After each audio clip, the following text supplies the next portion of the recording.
तो हेलो दोस्तों, कैसे हो आप सभी। आई होप सभी अच्छे होंगे दोस्तों। तो मैं आपका लाल गुरु जी फिर से आपके सामने एक महत्वपूर्ण और एक इंटरेस्टिंग टॉपिक पे वीडियो लेकर आया हूं दोस्तों। तो यदि आप हमारे चैनल पर पहली बार आए हैं तो वीडियो को लाइक कर दें, चैनल को सब्सक्राइब कर दें ताकि आपको आने वाली वीडियो की जानकारी मिल सके और कंटिन्यू आप हमारे चैनल से है जो जुड़ सके। तो नीचे सब्सक्राइब बटन है उसको जरूर दबा दें और बेल आइकॉन भी दबा दें, अपने दोस्तों में भी शेयर कर दें। तो पहला तो हमारा क्वेश्चन है कि हम इस वकालत के फील्ड में स्टार्टिंग में हम कितनी अर्निंग करते हैं, कितना पैसा मिलता है हमें, और क्या हम इस फील्ड में है जो अपने पैर जमा पाएंगे या फिर नहीं जमा पाएंगे। सारे क्वेश्चनों का जवाब है जो आज एक इस 4-5 मिनट की वीडियो में मैं आपको देने वाला हूं। तो दोस्तों, यदि आपने लॉ कर ली है या फिर लॉ करने का सोच रहे हैं, आप भी अधिवक्ता और एक एडवोकेट बनना चाहते हैं, तो आपके दिमाग में सबसे पहला क्वेश्चन तो यही आता है कि हम कितनी अर्निंग कर सकते हैं, यानी कितना पैसा कमा सकते हैं इस लॉ के फील्ड में आने के बाद। तो दोस्तों, आपको बता दूं कि यह एक ऐसा प्रोफेशन है, यानी एक प्रोफेशन बिजनेस इसे कह दें। प्रोफेशनल बिजनेस एक प्रकार का है जिसमें कि अनलिमिटेड अर्निंग होती है, अनलिमिटेड पैसा कमा सकते हैं, जिसका कोई दायरा या फिर कोई भी सीमा नहीं है। इसमें हम मंथली करीबन 1.5 लाख से लेकर कई बार ऐसा होता है कि कुछ एक वकील साहब होते हैं जिनकी 10,000 से लेकर 5-6 हज़ार में ही कई बार है जो हमें इसमें संतुष्टि करनी पड़ जाती है कई बार तो। और कुछ एक ऐसे वकील साहब भी हैं जो इस फील्ड में मंथली लाख रुपए से लेकर 5-6 लाख, जैसे बड़ी बड़ी कोर्टें होती हैं, सुप्रीम कोर्ट, हाई कोर्ट्स, जो डिस्ट्रिक्ट कोर्ट्स होती हैं, जो तालुका स्तर की कोर्ट होती हैं, यानी जो तहसील स्तर की कोर्ट होती हैं, अलग अलग वकील साहब की अलग अलग अर्निंग्स होती हैं। और हम यह भी नहीं कह सकते कि जो डिस्ट्रिक्ट स्तर पर बैठते हैं, जो तहसील स्तर पर जो वकील साहब बैठते हैं, उनकी अर्निंग कम होती है। दोस्तों, ऐसा बिल्कुल नहीं है। डिस्ट्रिक्ट और तहसील स्तर पर भी जो वकील साहब बैठते हैं, उनकी अर्निंग भी लाखों में होती है। जो वकील साहब काफ़ी समय से इस प्रोफेशन से जुड़े हैं और जिनको काफ़ी लंबा अनुभव है, उनको है जो बहुत पैसा कमाते हैं इस फील्ड में, जिसका कोई दायरा भी नहीं है। और हम तो स्टार्टिंग में ऐसे सोचते हैं कि जैसे हमने कोर्स ज्वाइन किया उसके बाद हमारे तो 1-2 साल ऐसे होते हैं कि हम हाईएस्ट देखा जाए तो 5,000 से लेकर 10,000 रुपये तक में भी हमें संतुष्टि करनी पड़ती है मंथली। कई बार तो ऐसा होता है कि महीना भी खाली चला जाता है जो जूनियर्स एडवोकेट हैं। और यदि मेरी बात करूं तो मैंने भी स्टार्टिंग में है जो बहुत कम पैसे से अपनी संतुष्टि, यानी अपनी जो एक अंतरात्मा होती है, उसको दबाया था।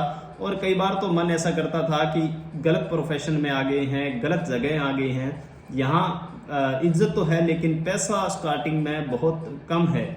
और कई बार ऐसा होता है कि हमें धूप में भी बैठना पड़ता है। कई बार तो ऐसा होता है कि कुछ एक जगह तो जो हमारी सीट्स होती हैं, यानी जो लॉ के चैम्बर्स होते हैं एडवोकेट्स के, वहाँ पर है जो ऐसा लगता है जैसे कि बिल्कुल गलत जगह पे बैठे हैं। कई बार माइंड में ऐसे भी क्वेश्चन आते हैं, लेकिन यह नेगेटिव क्वेश्चंस आप बिल्कुल निकाल दें, क्योंकि स्टार्टिंग में 1-2 साल या फिर 6 मंथ तक तो हमें काफ़ी दिक्कतें आती हैं। सीनियर्स जो होते हैं वो भी जो हमें कुछ एक प्रॉपर तरीके से या फिर मंथली जो हमें सैलरी नहीं देते हैं। जिस प्रकार से थोड़ा थोड़ा काम आता है उसी से ही पैसा है जो थोड़ा थोड़ा हमें मिलता है।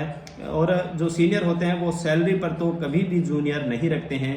हमें तो केवल अनुभव जो प्रैक्टिस के लिए रखा जाता है और धीरे धीरे हम काम सीखते हैं। और जो 1-2 साल का जो पीरियड है वो तो उसमें तो आपको इतनी दिक्कतें आएगी कि आपका मन करेगा कि यह प्रोफेशन छोड़कर कोई प्राइवेट सेक्टर में चला जाऊं। वहां पर फिक्स सैलरी तो है करीबन 20-25 हज़ार रुपये या फिर 50 हज़ार रुपये तक की, लेकिन यह नेगेटिव क्वेश्चन आप निकाल दें। आपको है जो 1-2 साल तो पेशेंस रखना ही पड़ेगा, तभी आपको इस काम पर है जो अच्छी कमांड बनेगी और एक अच्छी अर्निंग करोगे। तो दोस्तों, एक बात आपको बता दूं कि यदि आप डिस्ट्रिक्ट या फिर कोई तालुका या फिर कोई छोटी कोर्ट्स में यदि आप प्रैक्टिस करते हो, तो वहां पर हो सकता है कि आपको अलग अलग फील्ड में अनुभव रखना जरूरी है। यदि आप केवल वकालत पर डिपेंड रहोगे तो आप है जो बिल्कुल भी कम अर्निंग करोगे, यानी कम पैसा कमा पाओगे।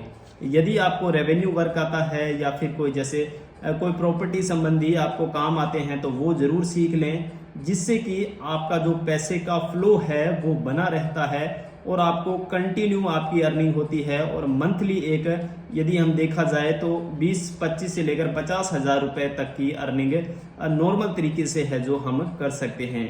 तो यदि आप लोअर कोर्ट में प्रैक्टिस कर रहे हो तो आपको ऑलराउंडर बनना पड़ेगा, तभी आप है जो इस फील्ड में टिक पाओगे।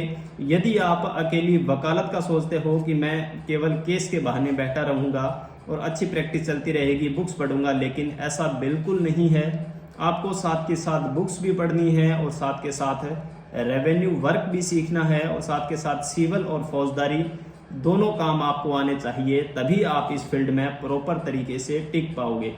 अन्यथा कई बार ऐसा होता है कि कुछ एक वकील साहब तो ऐसे होते हैं कि जिनकी फैमिली अच्छी होती है, जिनके पास जो पैतृक यानी जो उनके दादा परदादाओं की जो प्रॉपर्टी होती है वो बड़ी होती है, उसमें उनको कोई खास दिक्कत नहीं आती है।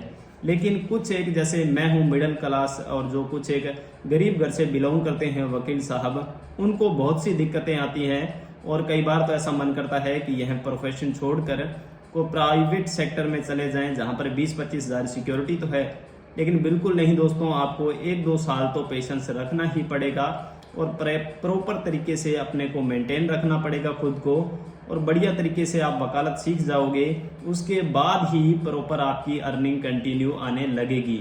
और साथ के साथ अपने जो घर के जो कोई भी छोटे मोटे काम होते हैं या फिर कोई एग्रीकल्चर रिलेटेड या फिर कोई एक्स्ट्रा बिजनेस है तो वो भी आप कर लें। हालांकि वकालत में बिजनेस अलाउ तो नहीं है, यानी वकालत के सिवा हम कोई दूसरा तीसरा बिजनेस नहीं कर सकते, लेकिन फिर भी यह सिर्फ बुक्स की जो देखी जाए तो वो बातें हैं, कुछ नहीं बल्कि लगभग प्रत्येक वकील साहब ऐसे होते हैं जिनका कि अलग से प्रोफेशन होता है, अलग से बिजनेस होता है, जो कि उनकी वहाँ से भी अर्निंग आती है और जो कोर्ट का वर्क होता है उनसे भी अर्निंग आती है। केवल आप वकालत पे डिपेंड ना रहें, और यदि आपको डिपेंड रहना है तो आप जो हायर कोर्ट है वहाँ जाएं, वहाँ पर कंटिन्यू अपनी वकालत रखें। वहाँ पर आपको है जो एक का यानी जो वकील साहब हैं उनका एक स्टैंडर्ड भी होता है और एक अच्छी फीस भी आती है वहाँ पर। तो दोस्तों आज की वीडियो में बस इतना ही। यदि आपका कोई डाउट रह गया है तो मेरे को आप कमेंट बॉक्स में ज़रूर बता दें। आपके सारे डाउट है जो मैं वीडियोस में लाता रहूँगा, क्लियर करता रहूँगा, और जो रेवेन्यू के वर्क हैं वो भी मैं आपको सिखाऊंगा। प्रॉपर्टी से रिलेटेड, फाइनेंस से रिलेटेड सारे डाउट आपके क्लियर करूँगा। आज की वीडियो में बस इतना ही। मिलते हैं अगली वीडियो में। दोस्तों वीडियो अच्छी लगी हो तो कमेंट बॉक्स में कमेंट करें, चैनल को सब्सक्राइब कर दें और अपने दोस्तों में भी शेयर कर दें। थैंक यू दोस्तों, धन्यवाद। मिलते हैं जल्द ही अगली वीडियो में।